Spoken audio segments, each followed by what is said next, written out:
Tervetuloa hyvät katsojat, minä olen Pasi. Tänään minun tarkoitukseni on pelastaa maakiila, joka katosi viime reissulla. Tässä paketissa pitäisi olla 8 kappaletta maakiiloja. Ison teltan 1, 2, 3, 4, 5, 6, 7. Se tarkoittaa sitä, että viime reissulla yksi näistä kiiloista jäi tonne käden osoittamassa suunnassa olevaan saareen. Ja kun minä putsasin näitä kiiloja kotona, niin nämä kiilat huomautti, että missähän se reiska mahtaa olla. Jolloin minä tajusin, että ei hemmetti, reiska jäi sinne saareen. No, kiilat sit syyllisti mua sen verran, että ei muuta kuin lähdetään hakemaan. Autolla ajoi 200 kilometriä. Nyt pitää pakata kumivene, moottorit, teltat, kaikki, jotta käydään hakemassa reiska saaresta pois. Seuratkaa vaan.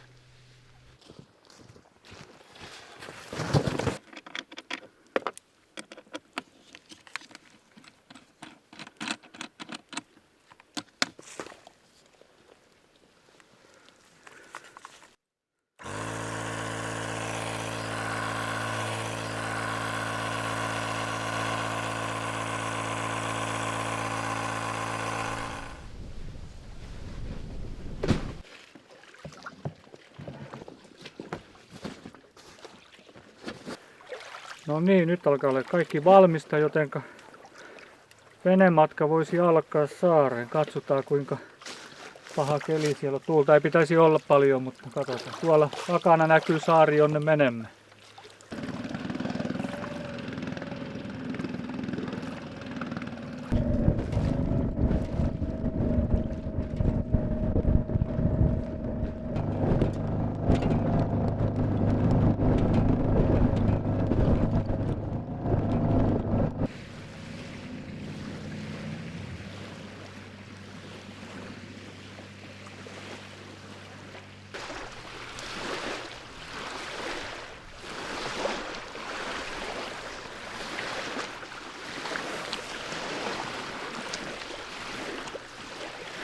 Nyt ollaan saavuttu tänne saareen, missä viimeksi oli mulla se leiri. Seuraavaksi mennään katsomaan, olenko onnen Pekka ja löydän sen kadonneen reiskan eli maakiilan. Mennään katsomaan. Voitteko uskoa, mutta se on tossa. Tossa hän nyt sit nököttää. Reiska on tallessa.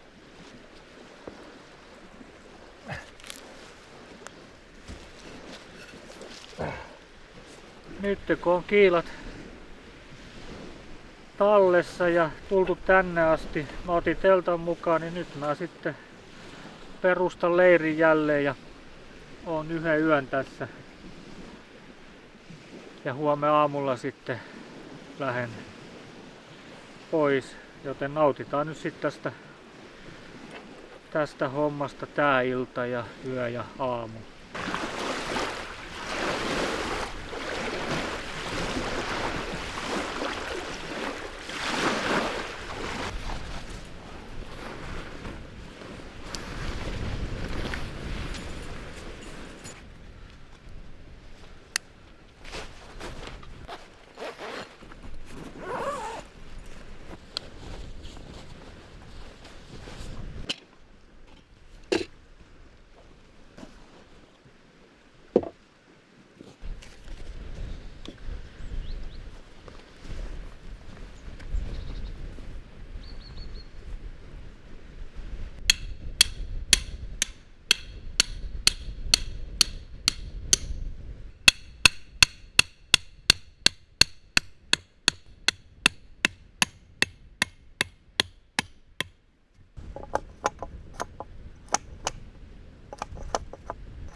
sillä aikaa kun ruoka tekeytyy noin 15 minuuttia, niin siinä ajassa mä hokasin, että on hieno lähteä tonne iltapesulle tonne erittäin kylmään veteen.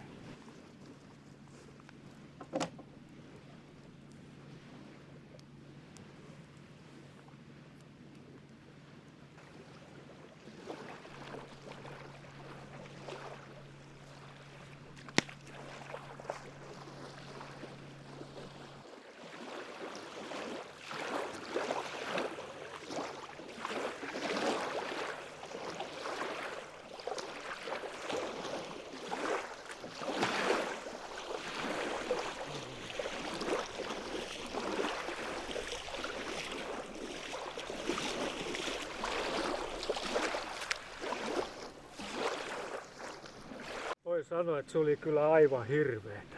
Varmaan 4 asteista vettä. Kyllä ei ole taas päässä järkeä tästä touhusta. Ei se mitään, nyt tässä vähän lämmitellään ja sitten puetaan ja sitten syyvääkin hyvää ruokaa. Ja ehkä saadaan vielä teetäkin täältä. Juu, hyvä homma. Todella hieno. Rauhallista ja laine liplattaa, mutta tuonne joku moottorivene on pöristy jo puoli tuntia. Että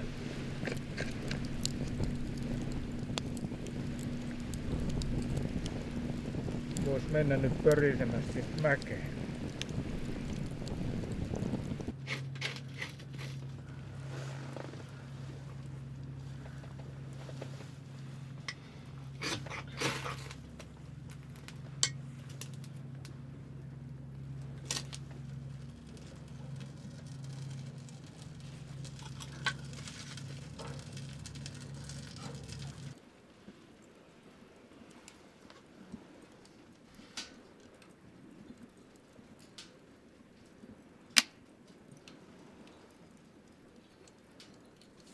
No nyt on päästy siihen vaiheeseen asti, että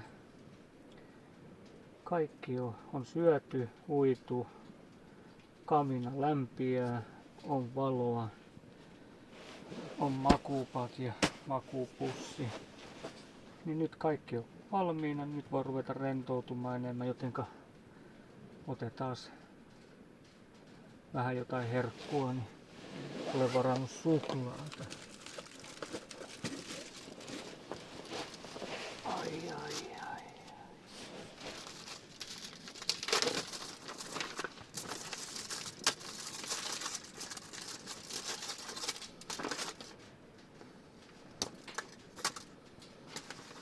Tää on oikein survival muona.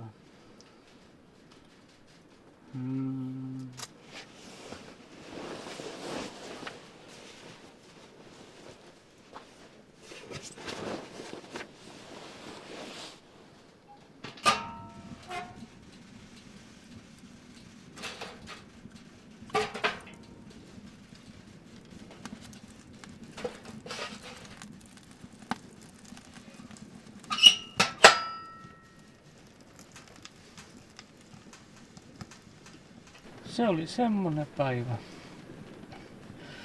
Nyt minä odotan, että tuo kamina sammuu tosta. Ja sit minä käyn nukkumaan. Nähdään aamulla. Hyvää yötä.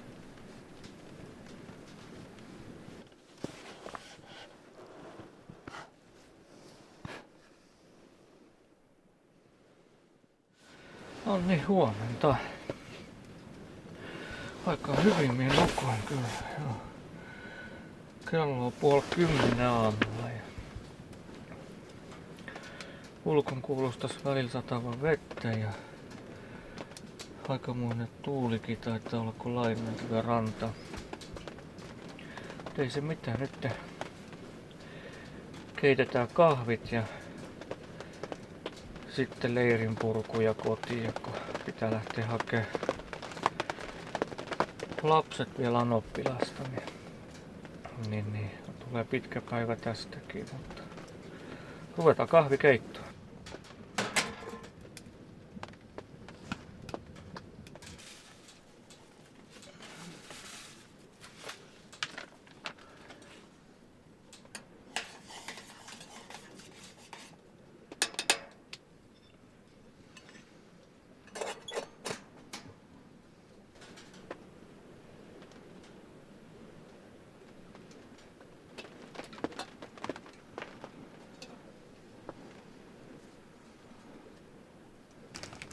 Nyt ei jaksa tehdä aamiaiseksi kyllä kun tällaisen patukan.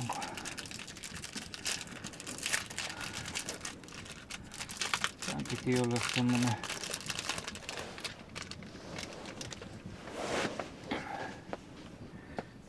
vähien varusteiden reissu, mutta onhan tässä tätä kamaa nyt tietysti taas yöksi aika paljon. Ei se mitään. No.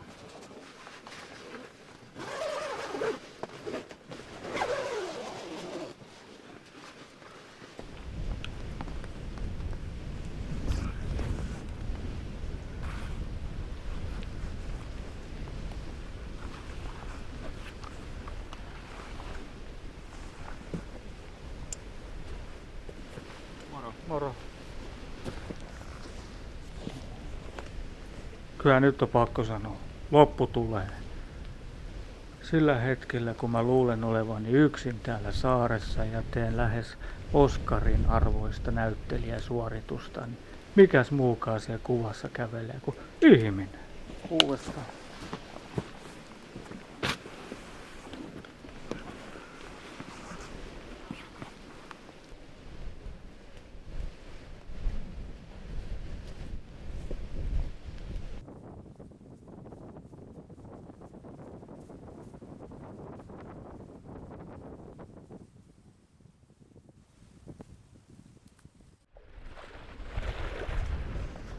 No sit se olisi kotiinlähdön aika. Muistakaa aina kun veneillään, niin pelastusliivit päälle. Vaikka kuin luottais hyviin taitoihinsa tai keliin tai jotain, niin pelastusliivit päälle. Ja narut kiinni. Mutta tästä alkaa venematka takaisin autolle. Voi olla pikkusen pärskivää, toi tuuli on tuolla selällä vähän kovempi, mutta ei se liian kovaa, alle 5 metriä sekunnissa. Niin hyvä, katsotaan sitten perille miten selvittiin. Seuratkaa.